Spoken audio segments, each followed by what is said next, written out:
And we are rolling. What's up?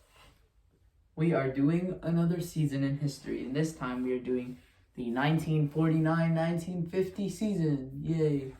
I have Larry and Magic here. And yeah, like, comment, subscribe, do all those fun things, and let's just get started. So, 1949-1950 was the year that the BAA turned into the NBA. I talked about that. It used to be the BAA in 1947, I believe. And basically, now a lot of things changed even from 2 years. There are now 17 teams. There's an Eastern, Western, and Central division. And the Central had one less team than the other two divisions. And there was a 68-game regular season. Some teams had a little less, a little more. And basically how the playoffs work is, I have it written down here, so I'm just going to read off. So the 1 and 4 seed from each division and the 2 and 3 seed from each division would play each other in a best of 4. Then the winners from each round would play the other division winner, and the worst of the two winners, seeding-wise, would play in a best of 3 series, and the winner would play the top seed in a best of 7. So, yeah. And let's just go over some stats. This was kind of the era of George Mikan's dominance. He just came into the league and just started to become a factor. He averaged the most points with 28 points per game.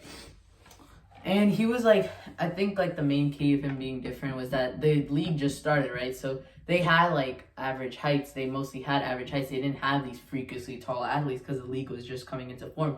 And now they had this freakishly tall, and he was really strong too, which is something people don't realize. He was 245. He was 6'10", 245. And he would just stay in the paint and throw puck shots from either hand, and it was almost unstoppable. And no team now. You could see kind of a more a better stats from teams now than from 2 years ago. So no team averaged over 90 points, and the lowest team averaged 73.1. Teams had a 34% field goal percentage as an average. Andy Phillip led the league with 5.8 assists, which is actually a little bit more. I think the last one had 3.4. And teams averaged 19.6 assists. And the most, they averaged 19.6 assists, and the least amount was 16.8.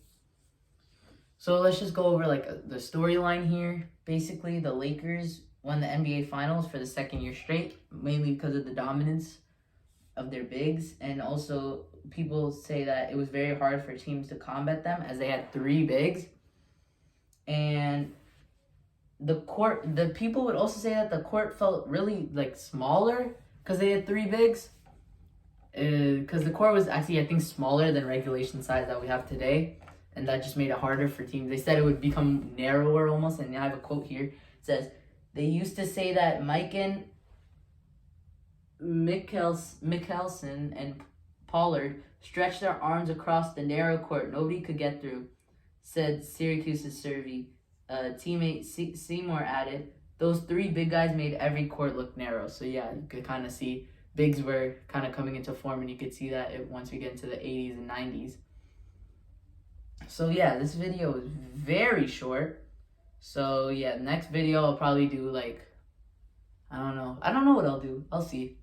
But yeah, that's it. And say bye to Larry and Magic.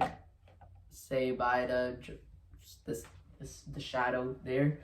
And yeah, we are out. We just had the first year of the NBA. We have to do that again then. We are out.